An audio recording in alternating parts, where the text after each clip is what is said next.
All right, welcome everybody to the second annual Mastery Grading Conference. We are super excited to have you all here with us today.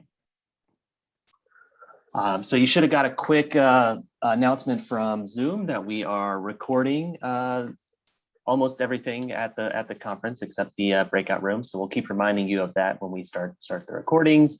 The plan is to post the recordings on the website after the conference is over, so you can go back and watch these, or if you have to step away for part of the conference, that way you're not necessarily missing anything.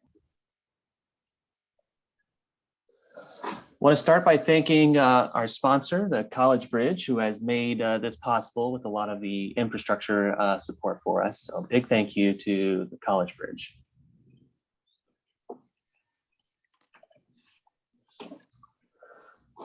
All right, so the organizing team that we just saw chatting here, want to introduce ourselves real quick. So along with me, Robert Bosley, David Clark, Sharona Krinsky, Kate Owens, Gloria Ramos, and Robert Talbert.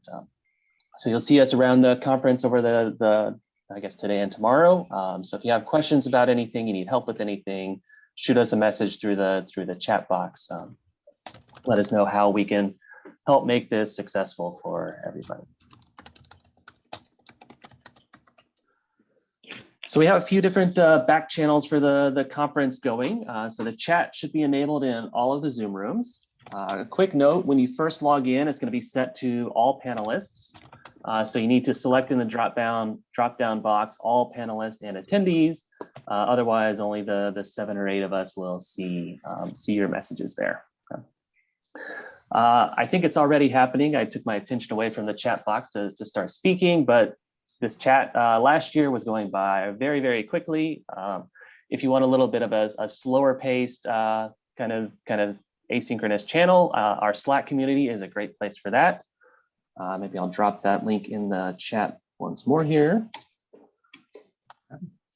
So if you go there, you can join our Slack channel and you can post in there as well. If you have any kind of technical trouble accessing the conference, that would be the best place to ask if you obviously can't get into the Zoom chat to ask. Okay. And if you want to follow along on Twitter, some people use the Mastery Grading hashtag. The conference account is the @MasteryGrading as well. Feel free to tag us in there as you're having these conversations as well.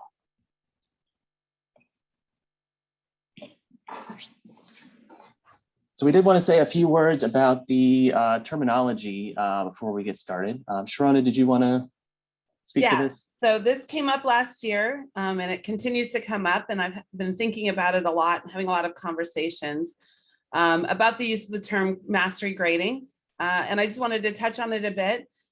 And this is my personal thoughts, so this is not like an official representation, but I finally decided that what I really want to call this is grading. Like, I want us to be able to say when you're grading, and this is the default, this is what people think of. We're not there yet.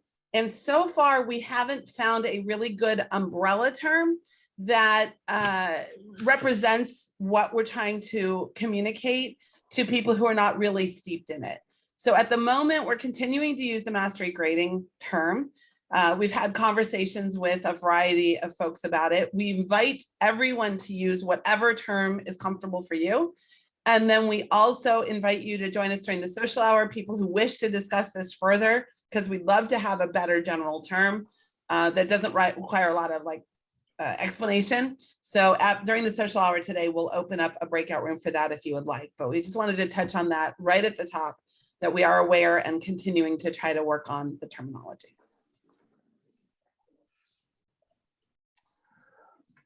All right, so I see we're up to 276 people logged in, and that number keeps going up every time I look over there.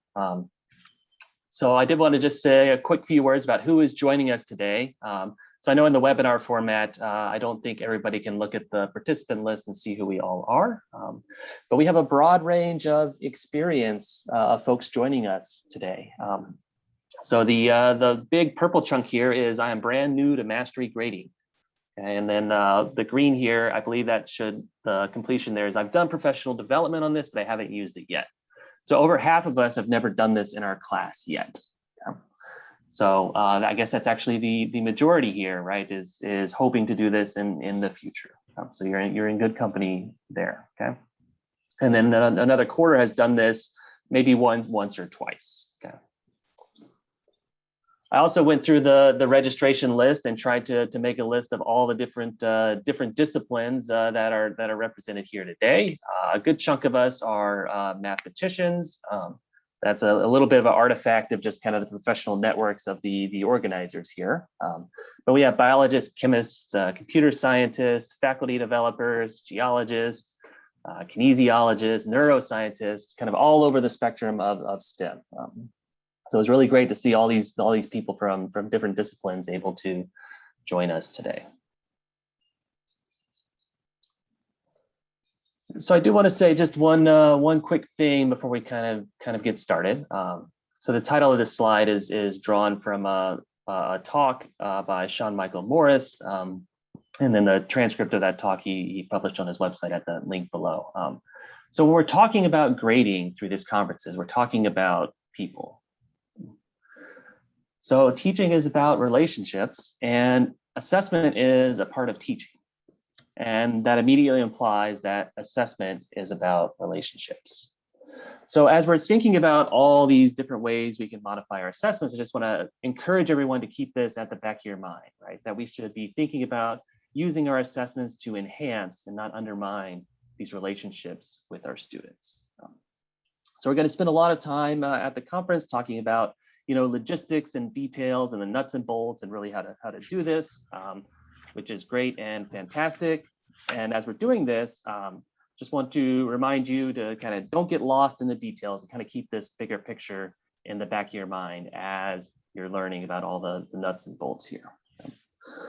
So you're going to hear people talk about standards-based grading and specifications grading and portfolio grading and all sorts of different flavors of this kind of thing. And I just want to say that kind of the differences between all these different things are far less important than kind of this fundamental underlying mindset here.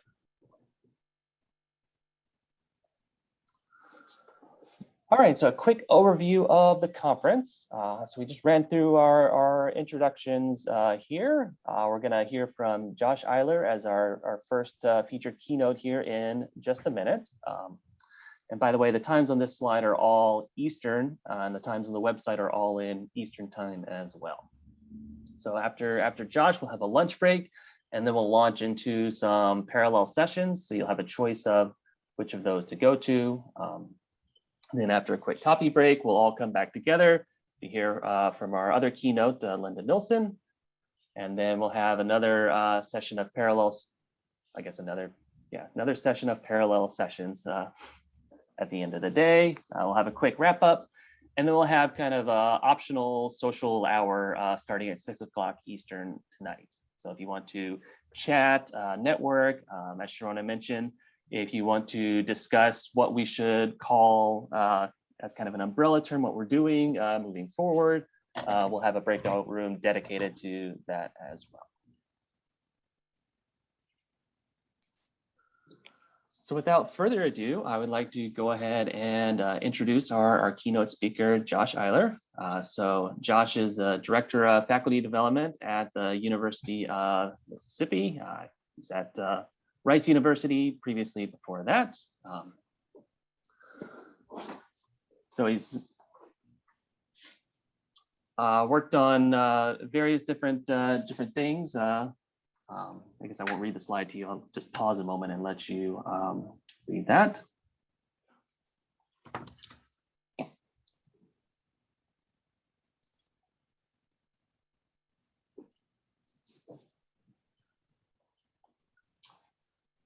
Okay, and I guess I don't want to say anything else because I'm really excited to hear what Josh is going to share with us today.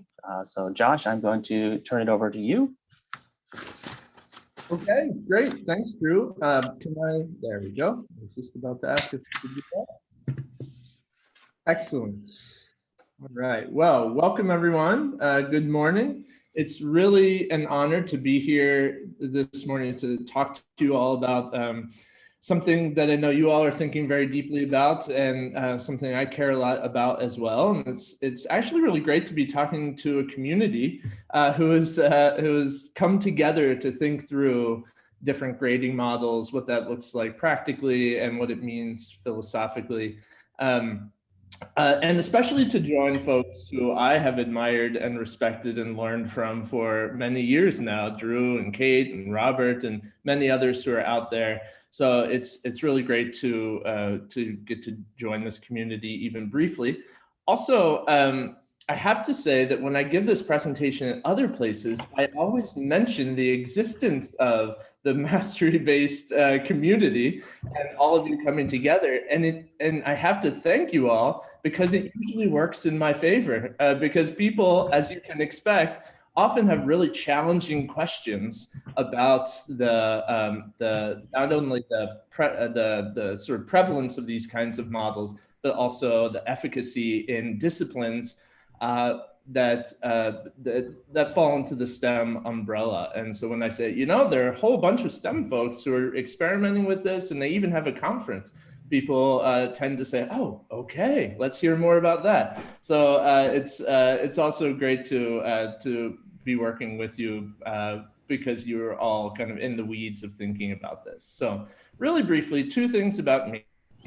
One is that we just returned to our offices full time at the beginning of this week. And so I did not intend for this little halo of light to be cast around my head. I'm still working out the Zoom logistics, but I didn't mean for it to look like I'm in some sort of Renaissance painting.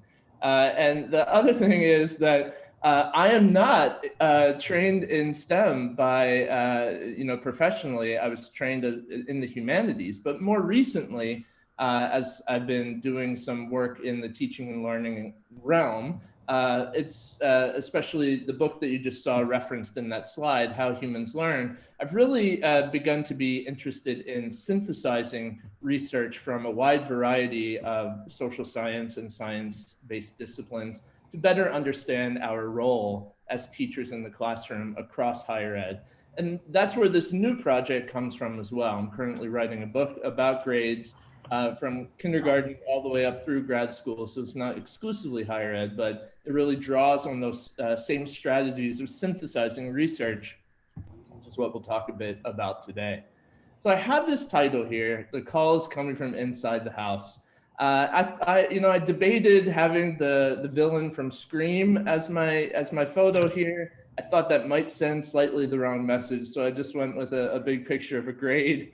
But the allusion here to horror films is probably pretty obvious. That it's a common trope in horror movies for the hero or heroine to think they have escaped the villain by making it back to their house. They get inside, and suddenly the phone rings, and they realize that they have been in the house with the villain the whole time.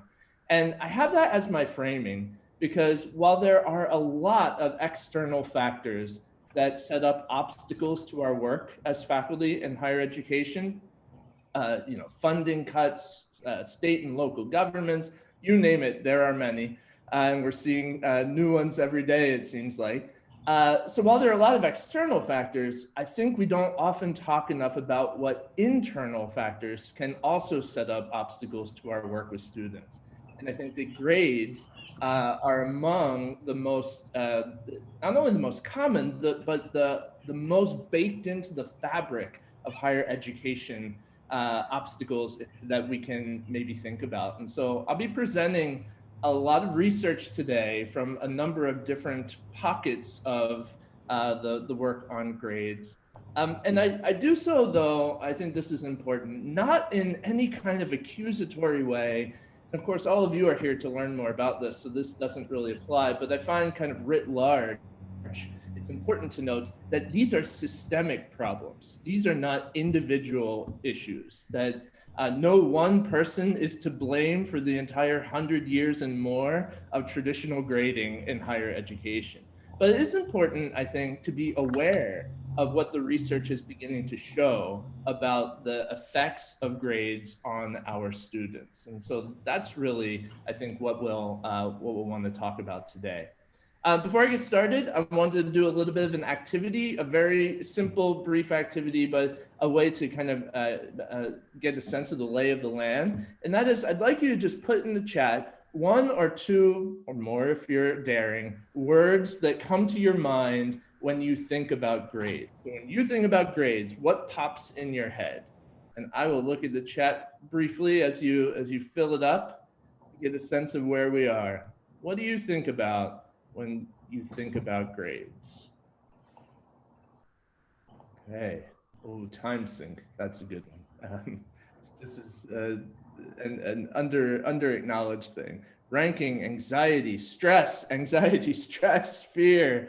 Okay, achievement, good. Often tied to that. Terror, anxiety, misery, stress, over and over again. Okay, those are really important elements of this, the psychological and emotional elements of grading, and not just for students. I mean, we're going to talk about the effects on students today, but there is a certain effect on faculty as well, psychologically, as we go about our work grading too. Okay, harsh, hate grading, ugh. Okay, that's a good one to bounce off of, ugh. And I think that could maybe best capture the spirit of this presentation. So we'll use ugh as a foundation to kind of talk about what researchers have been really showing about the role of grades in education, higher education specifically, over the last number of decades. So I want to start with this to talk a little bit about how my own thoughts about grades have evolved over the course of my career. And I think it's a good place to say that in higher education, our approaches to feedback and evaluation should be shaped by our acknowledgements that students are human beings who bring with them all their fears and anxieties and hopes into our classrooms, and our philosophies of learning. That these are the things that should shape our approaches to evaluation and to feedback. But across the board, more often, our grading models derive instead from our experience as students, tradition, and often this is what I've been finding more recently, our beliefs about the expectations of our disciplines and of our colleagues. And the emphasis there is on beliefs, because these are perceptions of what our disciplines expect of us and perceptions of what our colleagues may expect of us in terms of how we evaluate students and what students should be learning. So there's a conflict there. And that conflict, that gap between what should be and what is, I think, is where we begin to see the issues with grades really arise. You know, my own approach to this, I didn't jump out of graduate school and suddenly begin to question grades, because I too had been trained and kind of mired in the tradition of why we give grades in education. And you know, when I first started teaching, I graded exactly as I had been graded, which often looked like numeric percentages on essays that I was giving students. And you know, my first existential crisis about grading was, what in the world is the difference between a 94 and a 91 on a paper? I just couldn't figure out what that was. And so I eventually just went to all letter grades, which gave me a little space for a while. But then the next existential crisis was, what's the difference between an A- and a B+? And what I found was, because I was wrestling with that myself, the comments, the feedback I was giving my students was just as much about justifying that difference as it was actually giving them helpful feedback to develop as writers. And so my next kind of development there was, I've moved to portfolio grading, done some things with that for a while, some contract grading. I'm taking a plunge into ungrading most recently. And so it's continued to evolve. But over the course of that time, the one thing I've tried to use as an anchor is, what do I believe about learning and how my students learn best? And how can my models for feedback and evaluation best serve that philosophy and my students at the same time. So if we kind of take this as a foundation and your own experiences with grading as kind of our baseline, I think it's a good soil for the research that we're about to look at to maybe take root. So I'm going to start with this quote by Alfie Kohn in Punished by Rewards, which is probably, it's a small camp, but the most famous book about grades that has been written. It just went into its 25th anniversary edition a few years ago. And the book covers a lot of reward systems, grades included. But I have it here, this quote here, because he really gets to the heart of the issue here, that the strategies that we use to solve societal problems, and he goes through a whole list of those, dangling rewards like incentive plans and grades and candy bars in front of people, is partly responsible for the fix that we're in. And I have that here because he's very direct. That's Cohn's style, but also because I think that, well, I'm hopeful that we can all agree that grades are a quintessential example of an extrinsic motivator, that students are driven for the grade in many cases because that is what we have prioritized as an educational system. That's the message that we have sent. What matters is the grade because that's what gets you to the next thing, to your goals, whatever. So I'm hoping we can all agree on that, but where I suspect we may disagree along the way, reasonably, is the effect of that. How much does that actually matter? And what are the actual effects of building a system around extrinsic motivators?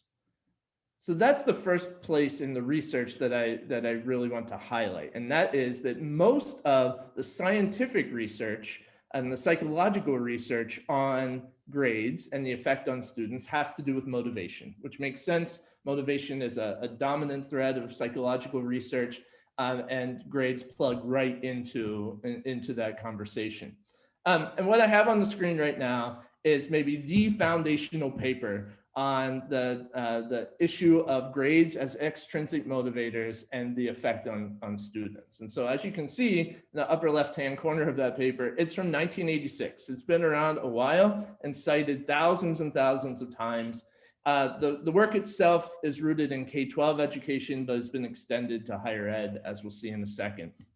But in short, here's what these researchers did. They divided students into three groups. One group got only grades, one group got grades and feedback, and one group only got feedback.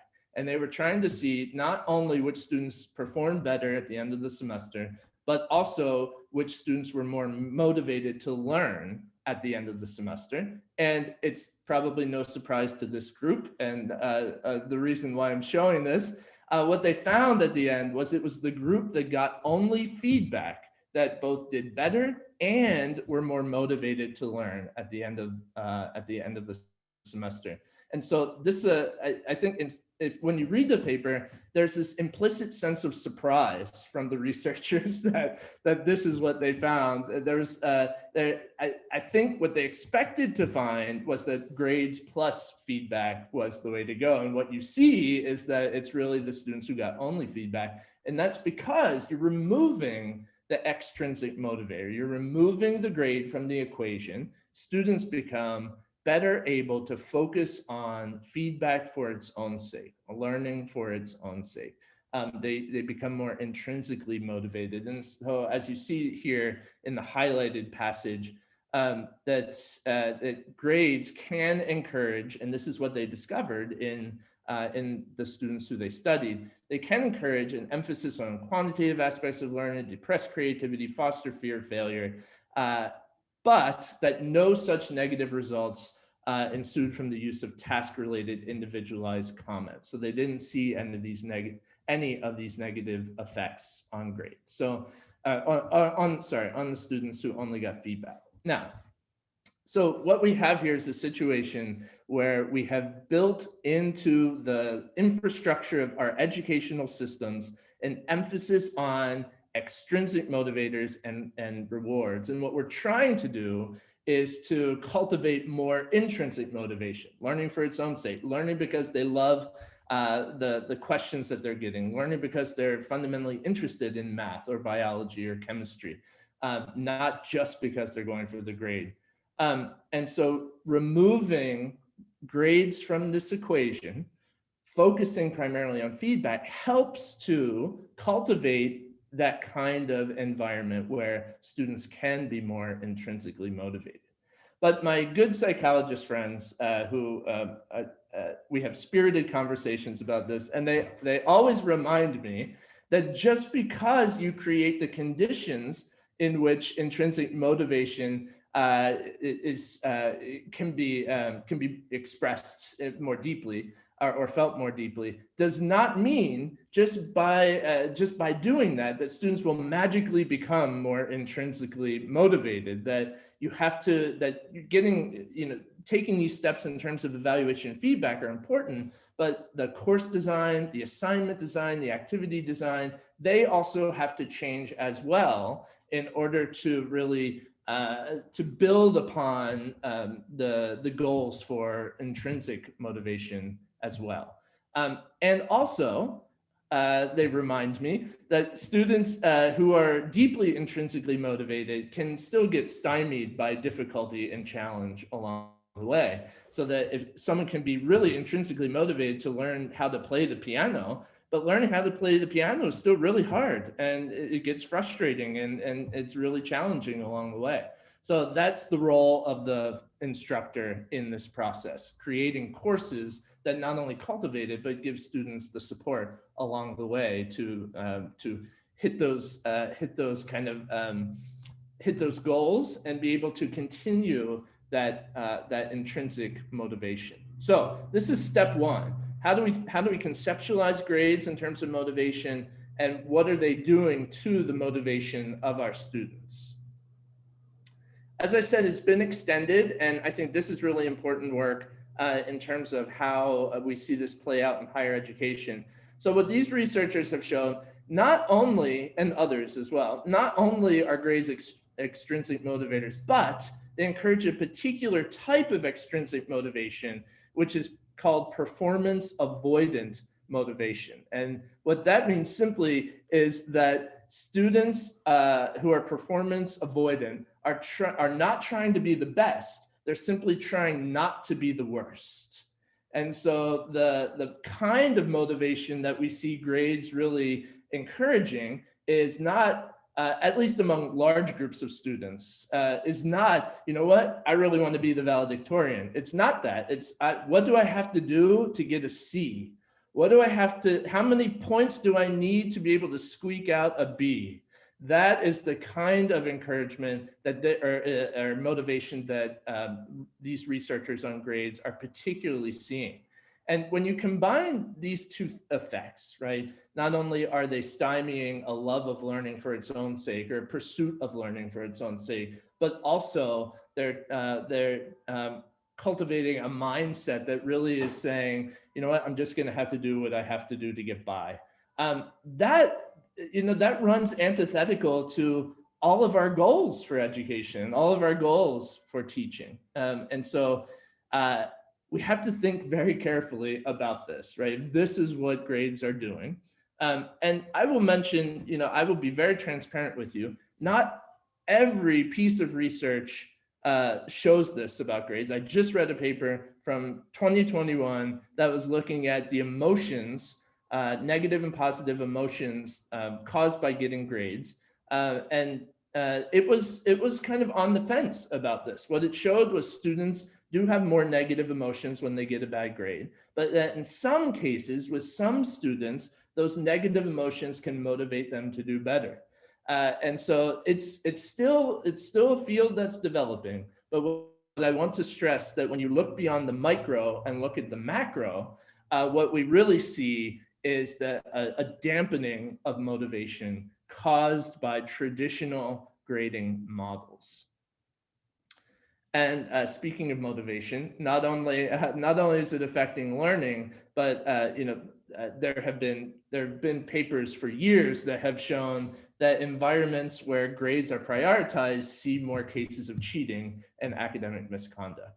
And so that if the messages that we are sending to students are that grades are the thing for which you are striving, then that creates an environment where students have motivation to say, well, if that's the important thing, I need to ensure that I will get the grade that I need, right? It really changes the nature of the game in terms of motivation. If you remove grades or you change the grading system to de-emphasize evaluation, then what you see is there's a lack of motivation to cheat, right? Why would a student feel that he or she needed to cheat on an assignment if the messages that were being sent were not, you have to get an A, but I want you to demonstrate your learning to me, and I will give you feedback that will help you grow as a learner. There's not as much incentive at that point. And again, a complicated issue, but a well-established issue and effect in the literature. So different threads of motivation and how grades at least serve as partial obstacles to the kinds of motivation that we as teachers really want from our students. Okay. But there's several other areas of research that I think are just as, if not more important than the work on motivation. And this is really where, these are the newer frontiers of research on grading. And so first and foremost, grades magnify the inequities that are already inherent in the educational systems. And I know some people in this audience have been talking about this for as long as I have been engaging with their work. So this won't be a surprise to them, but that we have student A and student B. They're both matriculating at the same institution, and they both have similar GPAs upon being admitted to that institution, and that's important. But student B went to a high school with fewer resources, had fewer books, there weren't any AP classes available, and had higher teacher turnover, which is often the case in the schools with fewer resources. And that is what we call an opportunity gap. It used to be called an achievement gap in the research, but that is more, that has been tossed out because it derives from a deficit model of education, meaning that if you say someone has an achievement gap, it puts the emphasis on the individual student. But if we say there's an opportunity gap, what that means is that it's a systemic issue, that students who have attended schools with fewer resources have had fewer educational opportunities than students who attend schools with more resources. And as we know from the history of American education, state and local governments over the last century and more have allocated more resources to affluent white communities and school districts and fewer resources to schools in communities of color. And so these opportunity gaps tend to disproportionately affect marginalized communities. And so what we then see when those students from those under-resourced schools get to college, and we see them as freshmen or first-year students, what we see is that grades are not a reflection of what a student knows and can do. What those grades are really demonstrating is the degree to which students have experienced opportunity gaps in their previous educational careers. And those students are often labeled as unprepared or not ready for college. They're often put in remedial classes or developmental classes, depending on what your structure is at your university. But really what they are representing is the past, not the present, and certainly not the future. And so we need to acknowledge that this is a systemic issue that grades are magnifying. And I want to show some data now to emphasize this point. I'm going to show 4 different slides from different projects that all kind of show the same thing. So first of all, This is in 2017, the American Historical Association.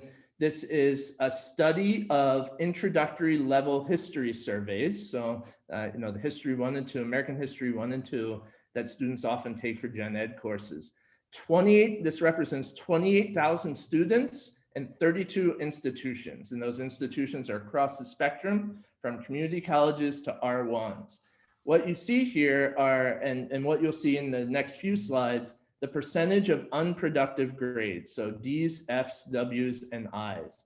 In this slide, the white bar across the middle is the average, 25% across all of these history surveys. Now, I think we could probably have an interesting discussion as to how on earth the average is 25%. That's extraordinarily high. But what I want to talk about now is look at the demographics above the white bar and below the white bar, right? And what I think that we will be able to see over the course of these next few slides, a very similar response. So students who from groups that traditionally, not exclusively, but traditionally go to better resource schools have lower percentages of unproductive grades, and students who traditionally have gone to under-resourced schools have much higher percentages of unproductive grades. This is similar. It's also from the John Gardner Institute. And I have this specifically here because it mentions calculus. But these are 51,000 students, 30 different institutions. What you see here are Pell Grant versus non-Pell Grant, which is often a proxy for socioeconomic status, and first gen versus non-first gen, which sometimes serves as a similar proxy. Average DFWI rate, and then the rate for Pell Grant and first gen. Here, similar, same courses, but different demographics. So here it's broken down by ethnicity. If you look at calculus, for example, again, you see the DF average rate across 51,000 students is 34.3%, right? But then you see how that plays out among different demographics. And you all know these fields much better than I do, and I'll leave it to you to kind of respond to if that's consistent with your own experiences and what you have observed or not. But I think the data here are pretty striking. And then one more, and I have this here because it just came out. And this is a study by the Big Ten institutions, and they have collected data on their gen ed courses for the last few years. So many thousands of students and many hundreds, if not thousands of courses represented here. And it's the same, we're talking about the same data, DFW grades broken down by demographics. If we're thinking math, we got college algebra, pre-calc, calculus 1 and calculus 2, and how that breaks down across demographics, right? What is the average? That's over here on the far left. And then how have different demographics performed? So the reason I have this here is to specifically note the role of grades in magnifying those systemic inequities. There can be, of course, lots of reasons why this is happening, but one of them is grades. It cannot be, I don't think it can be disputed. And I don't think any reasonable person could look at this data and jump to the conclusion that this is any one individual student's problem. What we see is a systemic issue, which for me raises the bar of the importance of our collective conversation about grades and the necessity for having conversations about traditional grading practices. Because one of the first things that we need to do, if we take this data seriously, or these data seriously, we need to really begin to assess those traditional grading practices. This may resonate much less with this group, but one of the things I advocate for right away is picking the low-hanging fruit. So what are the most damaging and harmful traditional grading practices? Well, there is one that there's absolute consensus about in terms of the research on grades, and that is grading curves and the damage done by grading curves. Now, when I say grading curves, I mean something very specific, and that is the model where the student who does the best gets the 100, and then every other student is ranked according to how that student did, right? I know grading curve is used in many different ways, but that's the one I'm referring to here and what the research is referring to. And that is one of the least equitable and least inclusive things that we could do. That, that alone is a good example of how grades can magnify those inequities. Because what a grading curve does is it rewards those students who had more opportunities to understand how the game of school is played, more opportunities to see the kinds of teaching and the kinds of exams that happen in those classes, and more opportunities to prepare for that kind of work in their previous educational experiences. So we need to, I think, vigorously reevaluate these kinds of practices given what we know about equity in education. Every university in this country right now, and many others, have diversity, equity, and inclusion initiatives right now. And I'm often maybe too vocal on my own campus about the role of teaching and of grades in those initiatives, that we have to be thinking about what is happening in the classroom. And this is a good place among many to start that conversation. Okay, so the sort of final area that I really want to talk about in terms of research, and this is newer, and this is a place that I'm really focusing my writing in my book about grades. And that is that what we're finding now is that grades are contributing to the well-documented and ongoing mental health crisis in preteens, teens, and young adults. And I want to talk a little bit about what that means, how do we know it, and what can we do about it from there. So I just want to establish a little bit of causation here, at least as much as you can. And I think this passage does a reasonable job of that.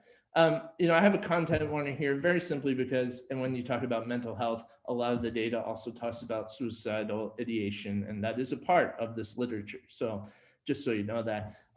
So what this paper is discussing is kind of an overview that we have seen stress as a causative factor. Stress causes some of these mental health issues that we are seeing in these populations. Secondly, that the substantial proportion of that stress affecting these groups is likely to originate from academic activity. So stress is causing some of the anxiety, substance abuse, and other kinds of mental illness that we're seeing in these communities, and that academic activity is a cause of that stress, right? Now we'll break down academic activity in a little bit because there are lots of academic activities. And so what is it that's causing the stress? There can be many. But what we need to do first is to be able to note that at the outset, we see psychologists have seen academics causing stress that has led to mental health issues with preteens, teens, and young adults. Now, what I really want to highlight, though, is if you look at the bottom of the screen, you see the date that this was published, 1993. So this was, that's almost 30 years ago. And that is, it's only gotten worse from the publication of this report. And so I want to show you some newer data. This is from a recent Pew Center study that 13% of 12 to 17-year-olds, so this is the group that will be going into college soon, said that they had experienced at least one major depressive episode. That's a 5% increase from the last time they did this study. That the total number of teenagers who had experienced depression had risen almost 60% in that 10-year period, right? And so this shows just how, I think, intensified the increase in these issues are. And what's causing them? Here's another Pew study that came out 2 years ago now, that on the left-hand side, what you see at the top is that the teenagers who were studied for the survey, 96% of them identified anxiety and depression as a major or minor problem amongst them and their peers that they have observed, 96%. And then on the right-hand side of the screen, what you see is they were then asked about what is causing that anxiety and depression.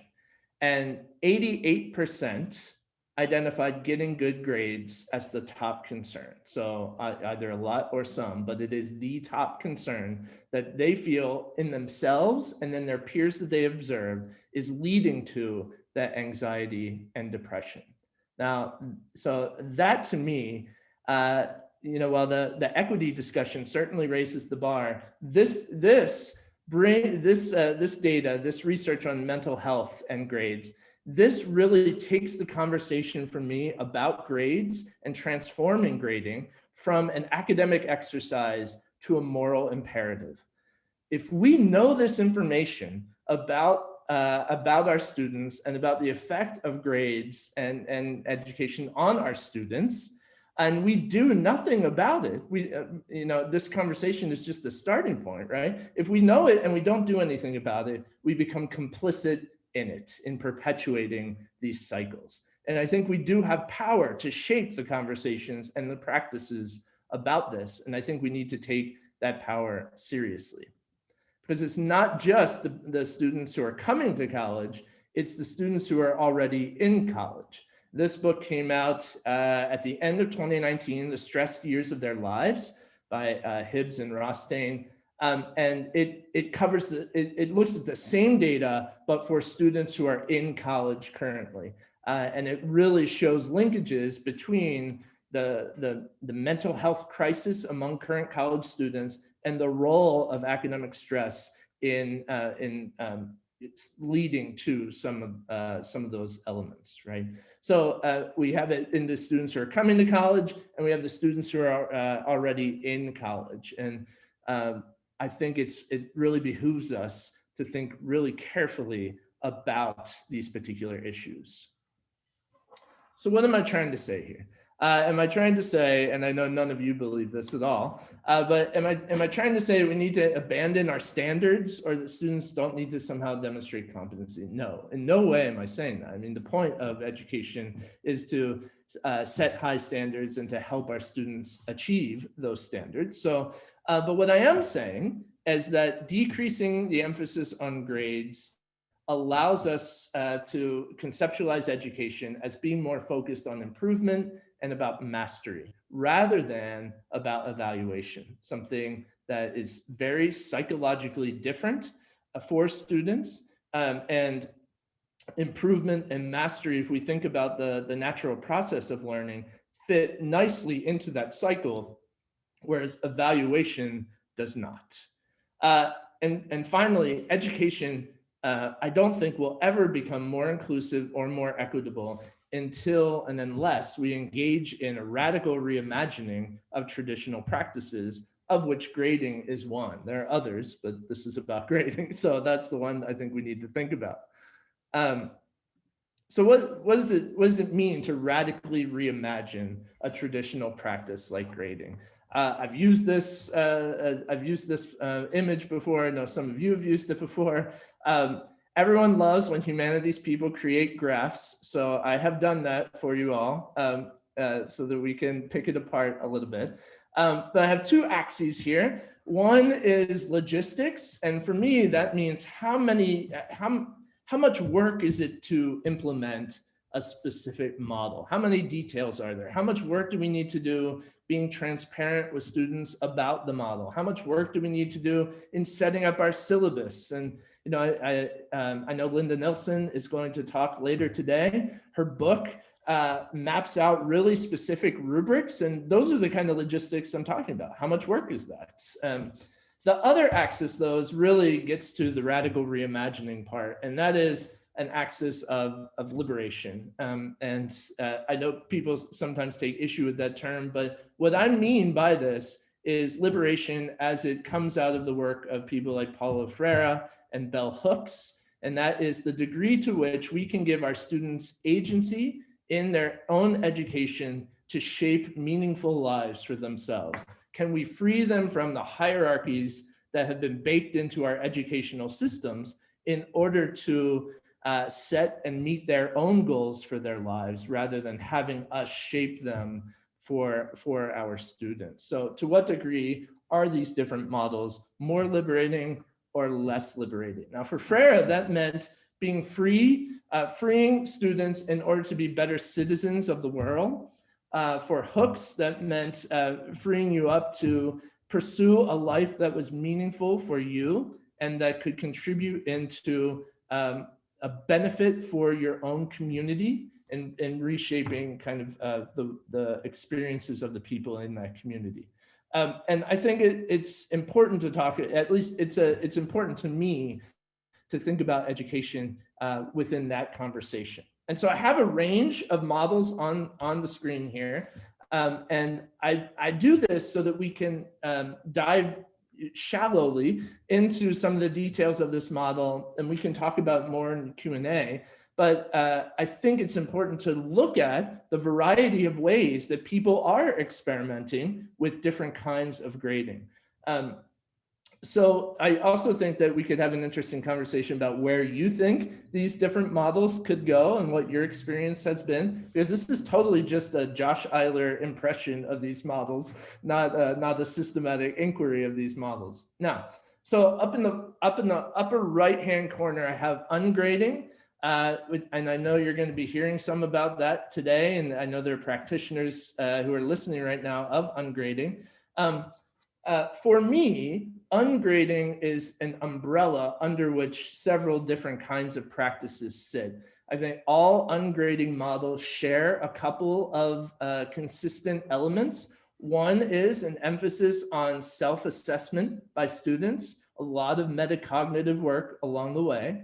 And another element that I think any model that calls itself ungrading shares is that the final grade, there are no grades during the semester, but the final grade is determined by a collaborative conversation between faculty and student. Most ungrading models share at least those two things, although you'll see kind of a whole range of how that plays out in different disciplines. And these models will look very different depending on your discipline. An ungrading approach to writing is very different from an ungrading approach to organic chemistry. And I know that there are many who are experimenting in a whole range of disciplines. My own approach to this conversation is not as an evangelist for any one particular model, but because, you know, that's important. However, what I think is even more important is to help faculty find the model that works best for them and for their students. If we are really going to change the landscape of higher education, it's not going to be in a cookie cutter, one size fits all. It's going to be in people finding models that work for them. And so that's what I'm really interested in. And for some right now, that is ungrading. So I find ungrading to have a significant number of logistics, especially in terms of convincing students that it's all going to be okay. When they hear there are no grades, that, you know, they have had at least 12 years of experience of getting grades. And so it's causing psychological chaos. And you have to put a lot of time up front in the semester, and then over the course of the semester, just being transparent with them and helping them through that particular process. I also find that it requires important and often many logistics in setting up. Not everyone's ungrading does that, but I often find that it does. But of course, in a model where there are no grades, except for the end of the semester, that is moving more toward the kind of agency that I was just mentioning earlier. I have then, especially appropriate for this conference, specs, mastery and standards grading. I have, you know, even before I had looked into this conference at all, I had grouped them together as being very similar in their philosophy, although the details often diverge in various ways. I find that they philosophically share in common.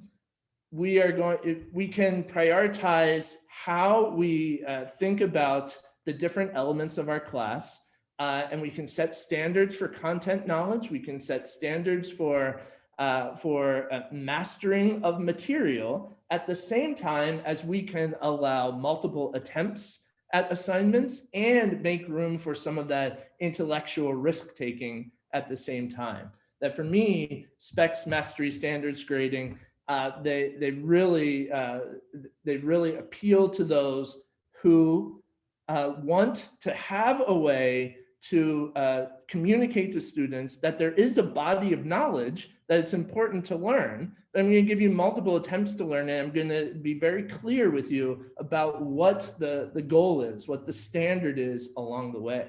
And I wish I could be with you for this whole conference, because when I looked at the program and saw all the different approaches to this, I got really excited because it's clear both how powerful these models are and how varied they are in their actual implementation. So, there was a word at the beginning of the conference about the terminology. And for me, the philosophy and the implementation is always more important than the actual terminology, right? We can call it whatever we want, but what we're doing, I think, is really the key there. So I have it pretty high up on the liberation side of this, and also pretty high on the logistics. But there's no reason for that to mean that it's overwhelming in logistics, just that there are lots to think about as you put these models into practice. Contract grading kind of parallel to this, at the same on the same height on the y-axis there. Did I get that right, mathematicians? The y-axis, okay. But different on the logistics scale there. Because my own experience and others who have observed use contract grading, there's a little bit of logistics up front, setting up the contract. What does it mean? If you do 12 assignments, you get an A. If you do 9, you get a B. If you do 6, you get a C, etc. Something like that. So there's a lot up front, but as the contract grade kind of plays out over the course of the semester, the logistics get a little bit fewer. So again, we could debate that placement, but that's just my sense of their similarities and their differences from specs, mastery, and standards. Portfolio, a little bit fewer logistics, but a little bit lower on the agency, largely because you're still giving a pretty traditional final grade in a portfolio grading system. And I've done a lot of portfolio grading myself, and have always felt that tension, that what I'm communicating to students over the course of the semester is, yeah, it's all about feedback and just helping you be a better writer. But here's a B at the end of the semester, right? And I've never been able to resolve that tension until I found, or I was never able to resolve it until I found other models to think about. And then, of course, below, I have more traditional grading practices. That's a long box because there are so many traditional grading practices. And then grading curves we've already chastised, and they're at the far bottom of this scale. So I have this here more as a conversation starter than anything empirical, because I think these are the conversations that we need to have for the benefit of our students and for the benefit of higher education moving forward. I think that we have been in just a pressure cooker for the last 15 months, where the conversation about grading has come up in very different ways, that the spotlight has been put on grading practices and what they do psychologically and emotionally to students in a way that probably would never have happened if there had not been a pandemic. And so when institutions, many institutions changed to a pass-fail or an SU or whatever your model was, that was an acknowledgement for a brief moment that grades actually have an impact on students psychologically. And I think it's important that we continue, that we really consciously continue that conversation.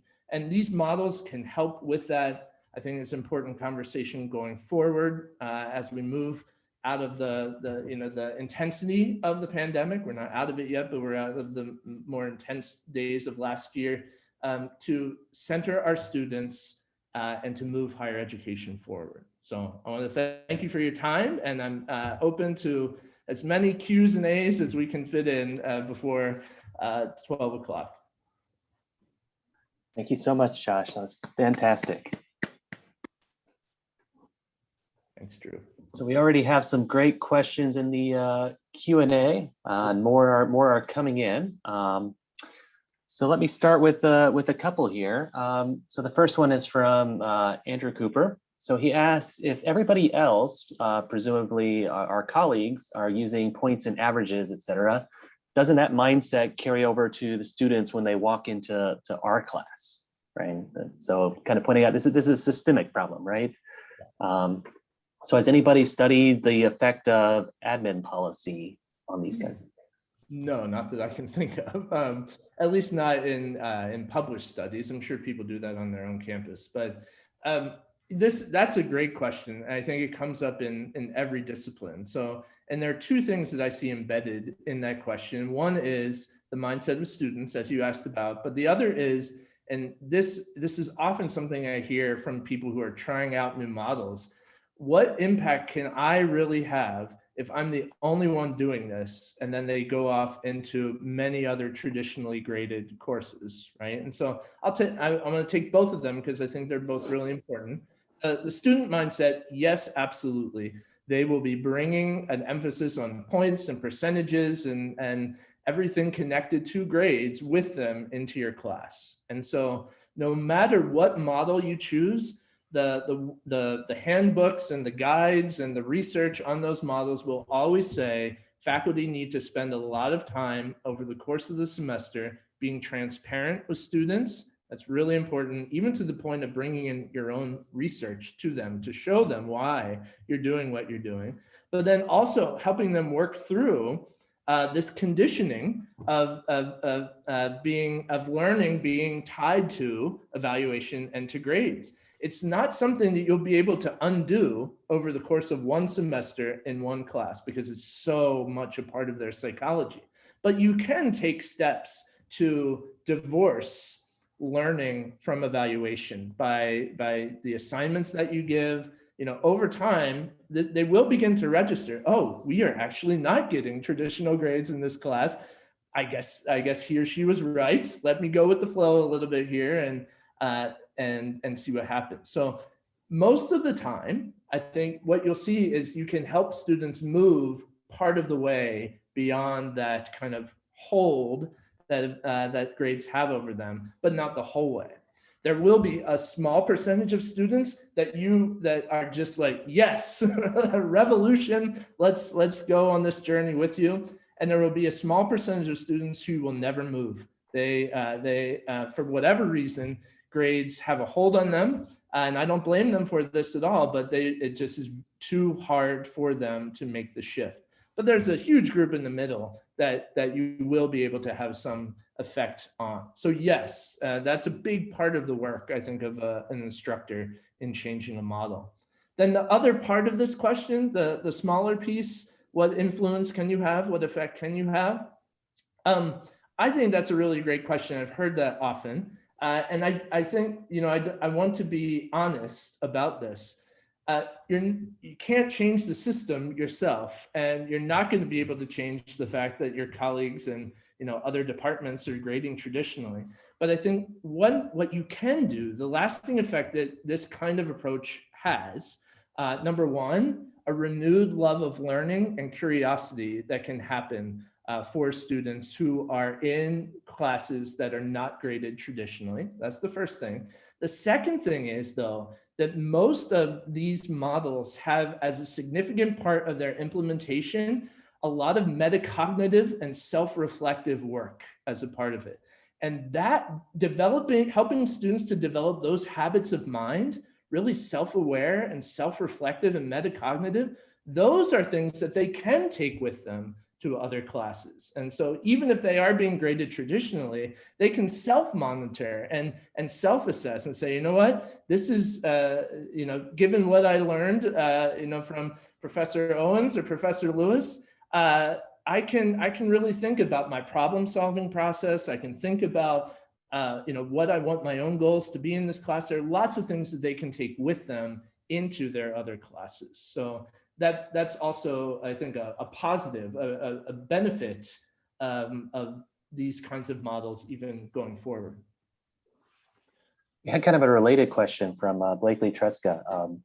So in practice, does de-emphasizing grades show the same positive effects on the classroom level, or does this bigger institutional environment play a larger role? Well, okay, so the institution shapes the incentives of the faculty to be able to make and to desire to make changes, right? And so the communications of an institution, the messages that get sent implicitly and explicitly will always have a tremendous effect on the culture. But students themselves do not often respond to institutions the same way that faculty and staff respond to institutions. Students are drawn more to their role in individual classrooms. And so how these models shape the culture and the environment in individual classrooms matters more to students than what an institution says. Now, that said, if a student goes to Hampshire College or Evergreen State in Washington or St. John's, where they have never given grades, then yes, the institutional culture shapes I think, part of the approach to learning. But by and large, I think I'm safe in saying, given what the research shows, that students respond more to classroom culture than institutional culture. And so the messages communicated by the instructor and by the grading model, I think those go a long way to have an influence on students.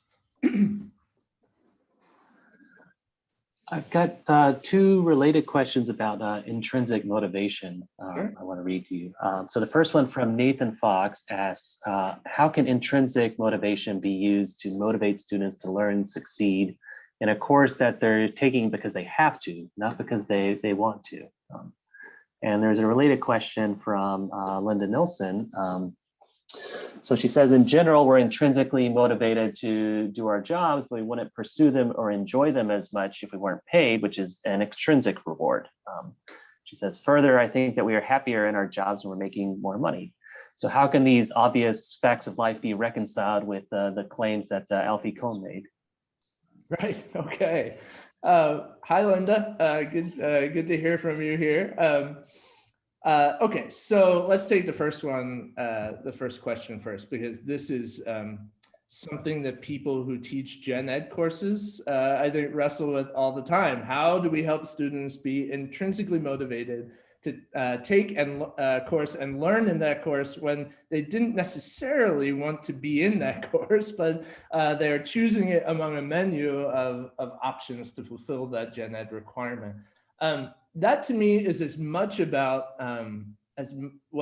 it's certainly a question of motivation. It's as much about curiosity and our natural approaches to learning as it is about logistics like grading. But so this is not an easy question to resolve. And even great students, as someone who has taught medieval literature, I can tell you that even great students are not often, can sometimes not be intrinsically motivated, no matter our best efforts, right? And so, but what can we do to try and ensure an environment where that intrinsic motivation is possible beyond the grading models, which I hope I've mentioned enough by now, really drawing on their own curiosity about questions that are deeply embedded in the coursework, or bringing their own questions about the material,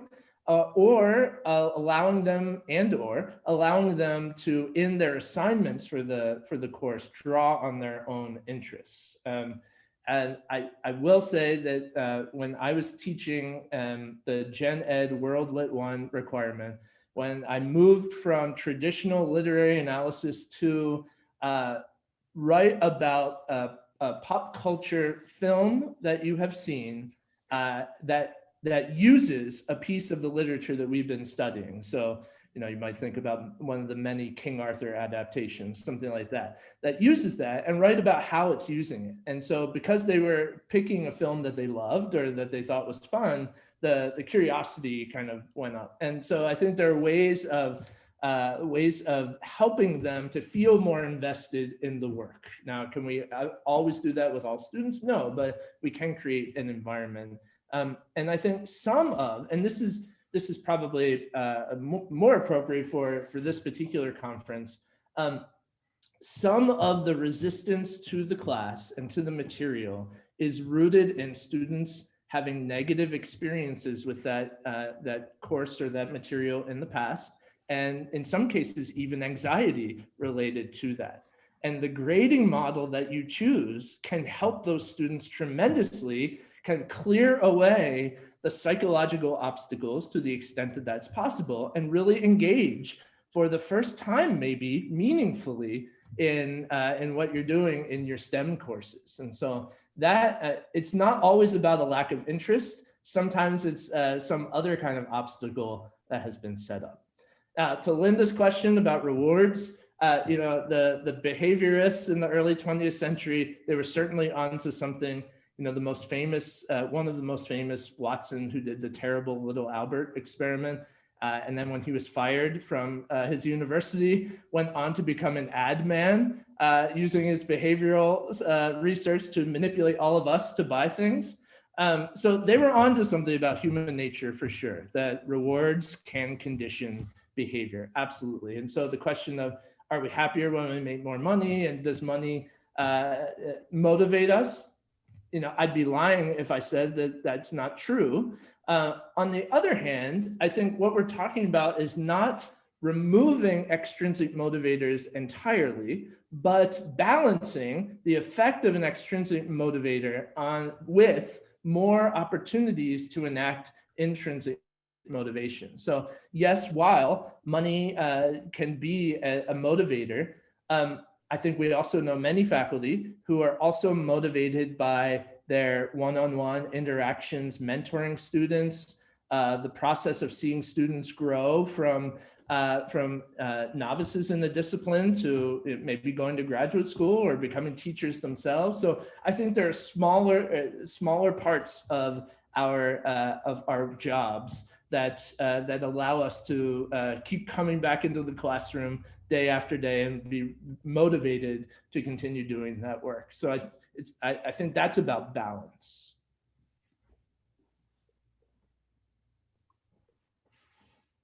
Let's see. I have a question from Andy Bixler. She asked if mastery grading type practices like allowing retakes and revisions can actually increase stress because students feel obligated to do a whole bunch more work, or to, I guess there's two parts to that. One, they have to do more work, but also they're redoing the same thing over again, and that can be a little demotivating, I think. Right. Yes, this is part of the process of refining a practice over time. And so I do know, just from my own personal circle, people who have experimented with specifically standards-based grading. And the first time they did it, what they found was there were too many things that they were asking students to do multiple times. And so over the course of their implementation, they found the sweet spot, which was, okay, this is the number of activities that a student can reasonably do in multiple iterations without feeling overtaxed, without taking up too much cognitive load. And if I focus on the development of those activities as opposed to the number, so quality over quantity, I can help balance that effect. I also think messaging is really important from the instructor, saying this if you do it in such a way that you meet the standard on the first or second time, you do not have to do it again, right? To remove some of the pressure of the work. And as we know, students meet standards at very different rates. And so I think that's a benefit of the system personally. I think, and stressing that you may need to take more time and more attempts at this one. You've got this one, move back to this, do some more practice there, and that kind of messaging can really help. Yeah, I mean, you said two things in there that we're going to talk a lot more about at the conference that I just want to highlight. So one of them is that these are evolving practices, right? So we start out with the system, and those of us who have been doing it a while, what we do today does not look like the first time we did this, right? So every semester we make a whole bunch of tweaks. So we'll be talking more about that, I think, in the session following this one after our lunch break. And then the messaging and buy-in piece is a huge part of it, and we've got a panel on that. Someone will have to remind me exactly when that is scheduled for. Maybe someone can type that in the chat. But we do have a panel discussion devoted specifically to buy-in and messaging, which would be great. Yeah, I find that's, that in some ways half the battle. Let's see. How about this one from David Boos? He asks, at the end of the day, the registrar comes to us and says, by 10 a.m. on Monday, you have to give me a letter grade for all of these students. And the question is, to what degree does that kind of undermine everything we've been doing all semester long? When we get to the end and we actually have to say, okay, you get an A or you get a B, and so on and so forth. Yes.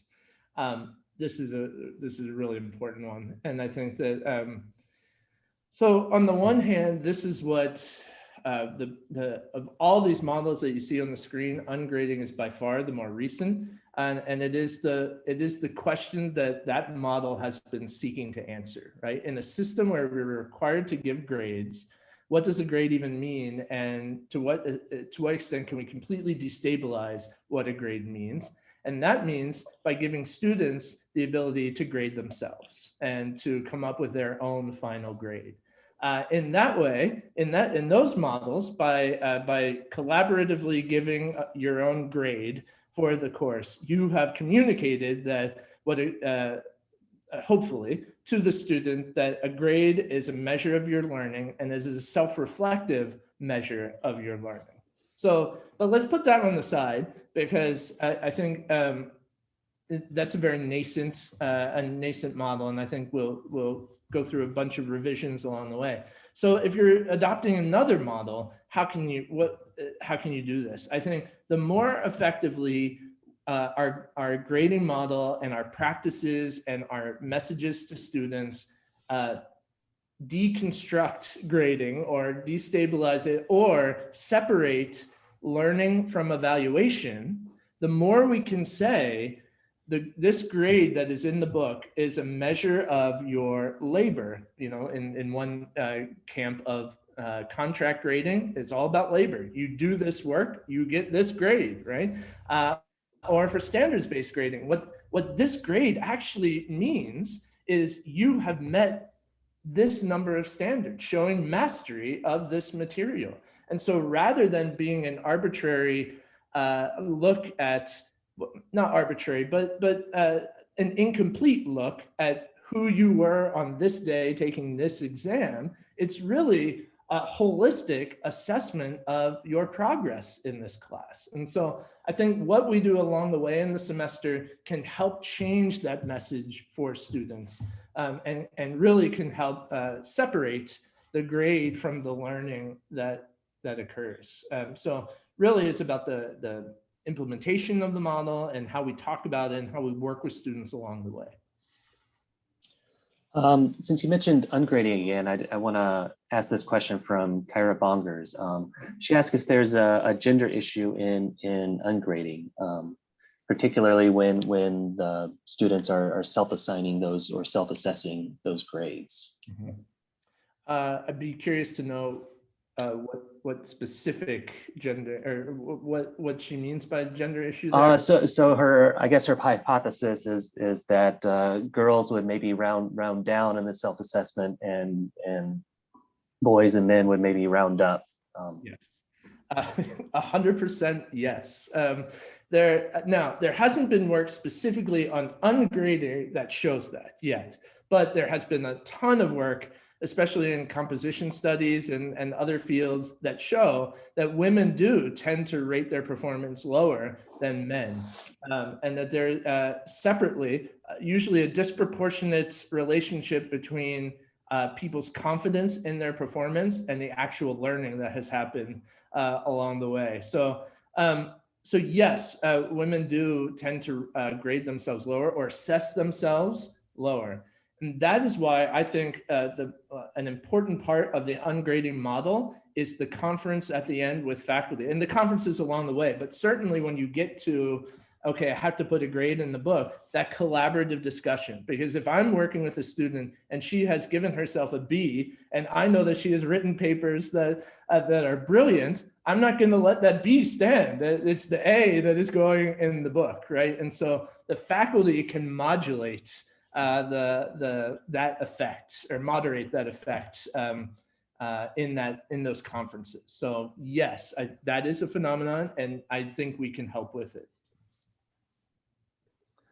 Another question about the research from Jinli Wang. Is there any research that compares traditional grading and mastery-based grading that focuses on students' learning? So it seems like the question is maybe motivated from colleagues who believes that it's not as rigorous, which is one of those words. Well, let's see. I'm racking my brain, and I've certainly not read everything. I can't think of anything specifically looking at that. I do know that practitioners on their own campuses will often do, within their department, have very similar conversations and show, especially if you're teaching a course that has a common exam, but not exclusively. But if you are, it's pretty easy, not easy, but it is more possible to make these kinds of claims. So I can't think of any paper specifically that does this, largely because traditional grading is such a big category that once you try to say this is traditional grading, someone else will say, no, it's not. This is traditional grading, right? And the same kind of true with mastery, given your conversations that you're having over the next 2 days. What does it actually mean? And what practice are we talking about? So I just read a paper, however, that is loosely connected, but it was looking at high school students who came from, or newly admitted college students who came from high schools that use standards-based grading. And part of it was their success early on in college. Now that doesn't pit standards-based grading against traditional grading, but it does address directly the question of, is this a less than model of grading, right? So it's framed through the lens of people will think standards-based grading is not as good or as rigorous as traditional grading. So how are these students actually doing? So I would recommend work in that area. But again, it's all really new. I mean, the motivation stuff is old, but every other way of thinking about grading and research on grading, new in the broad, the broad scope of higher education research.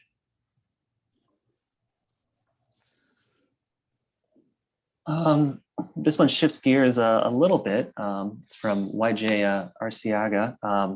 So the conference we build ourselves as for doing mastery grading in STEM disciplines, but you mentioned you're not in STEM for your disciplinary background, so you may be the perfect person to answer this one. So what kinds of differences are there in these progressive grading schemes between STEM fields and then arts and humanities fields?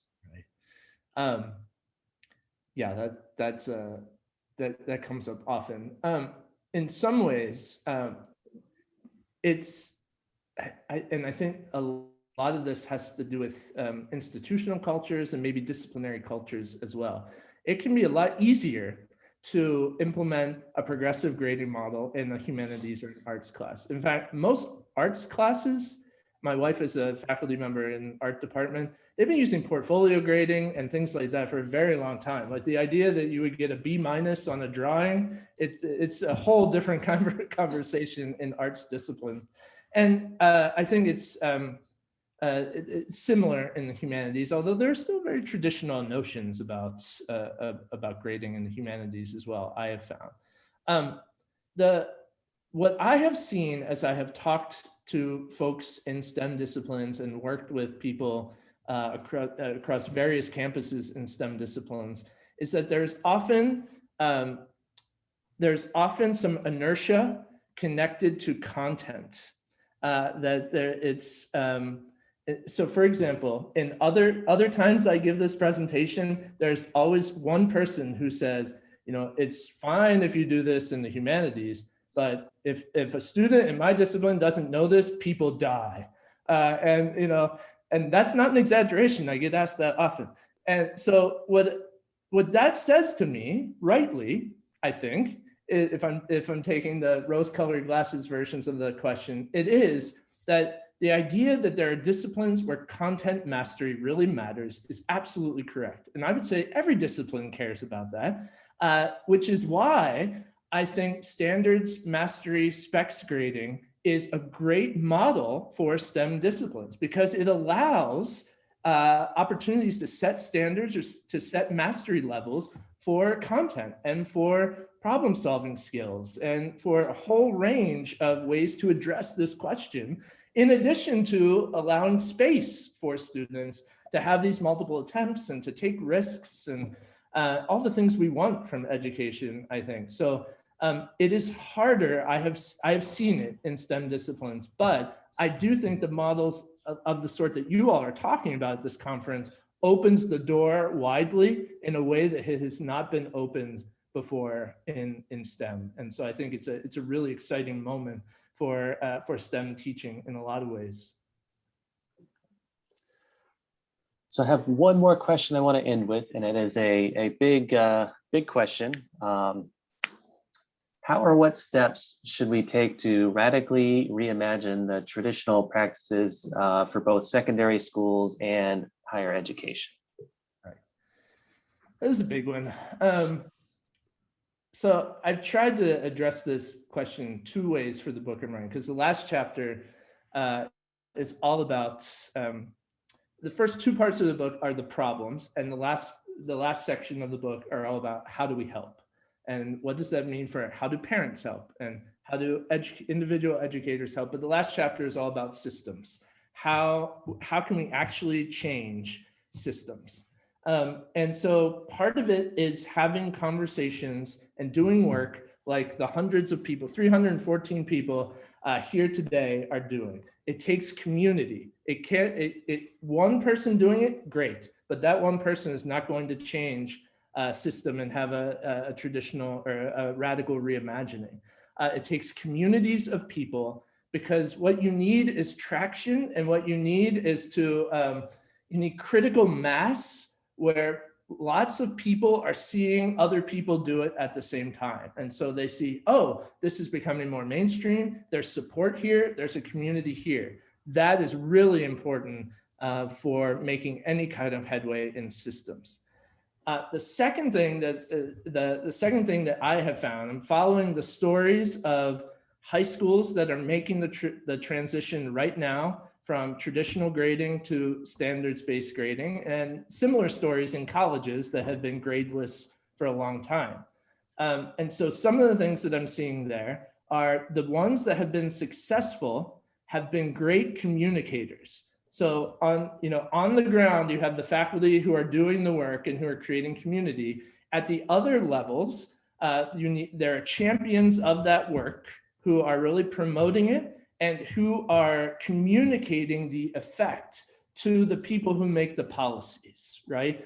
And so for the high schools, for example, the ones that have succeeded have had a passionate principal and a passionate superintendent who have empowered the teachers to do the work, and who have been the buffer and the communicator to the school board and to the parents.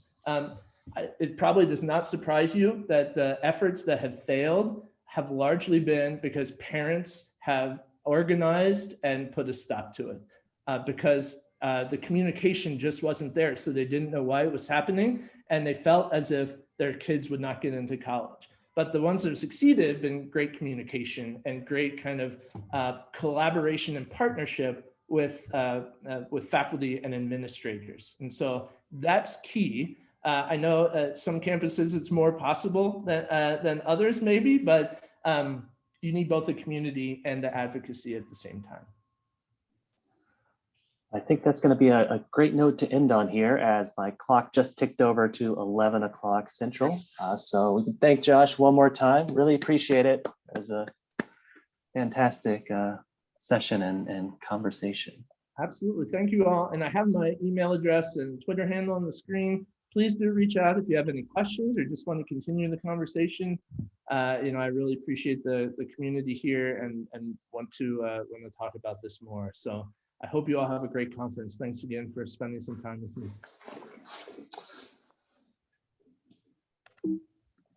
And if you could stop sharing your screen, I want to share our kind of what's next slide here. So on our schedule here, we've got an offline lunch break for an hour till 1 o'clock Eastern, 12 Central, 11 Mountain Time, and what is that, 10 Pacific? Okay. And then when we come back, we've got some parallel sessions going on. So we've got one panel that is targeted at those who are newer to mastery grading. So what is mastery grading and mastery grading in action? And then for folks who have a little bit of experience, we have some discussion on kind of the key elements of mastery grading and kind of where we are in our individual practice. But with all of our sessions, don't feel obligated to stick to one or the other, bounce back and forth between whatever makes sense for you. Okay. But that wraps up our morning session. So we will see everybody in about an hour in one of those two sessions. Just one comment, Drew, I just put the link to the Zoom links page on our site. So if you want to click on that in the chat, you can get the different Zoom links for each of the two sessions. So you always want to go to that particular page. You can't access it directly on the site. So great. Thank you, Sharona.